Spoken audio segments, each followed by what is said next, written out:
मैं एक शहजादी थी, मगर मेरी असल पहचान लोगों का इलाज थी। आओ, मेरा राज सुनो। एक दूर दराज लेकिन समृद्ध राज्य था जिस पर राजा हारिस का शासन था। उस राज्य की सबसे कीमती धरोहर उसकी बेटी राजकुमारी आमना थी। महल की ऊंची दीवारों के भीतर आमना का जीवन आराम, शिक्षा और शाही रीति रिवाजों में बीतता था, लेकिन उसके दिल में एक ऐसी बेचैनी थी जो सोने के ताज से भी भारी थी। वह अपनी प्रजा के दुहक दर्द को नज़दीक से महसूस करना चाहती थी, न कि सिर्फ सिंहासन से देखना। राजकुमारी अक्सर महल की खिड़की से शहर की गलियों को देखती, जहां गरीब लोग बीमारी और तकलीफ में जी रहे थे।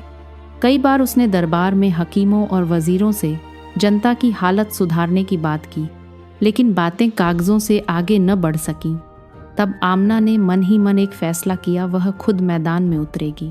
रात के अंधेरे में जब महल सो जाता, राजकुमारी सादा कपड़े पहनती, अपना सुनहरा ताज उतार देती और चेहरे पर दुपट्टा ओढ़ लेती।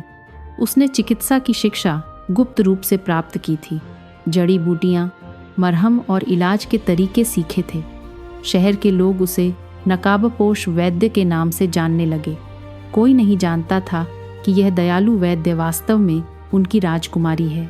वह झोपड़ियों में जाती, बच्चों के घाव साफ करती, बुखार से पीड़ित माँ को दवा देती और बुजुर्गों के दर्द को कम करने के लिए अपने हाथों से मरहम लगाती। उसकी आवाज़ में सुकून था और हाथों में शफा। लोग उसके लिए दुआएं करते और वह चुपचाप मुस्कुराकर आगे बढ़ जाती। एक दिन शहर में खतरनाक महामारी फैल गई।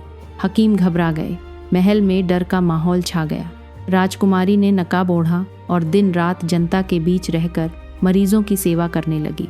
उसने क्वारंटीन के नियम समझाए, सफाई पर जोर दिया और सही इलाज उपलब्ध कराया। धीरे धीरे महामारी का असर कम होने लगा। आखिरकार एक रात जब वह एक गंभीर रूप से बीमार बच्चे का इलाज कर रही थी, महल के सिपाहियों ने उसे देख लिया। सच सामने आ गया।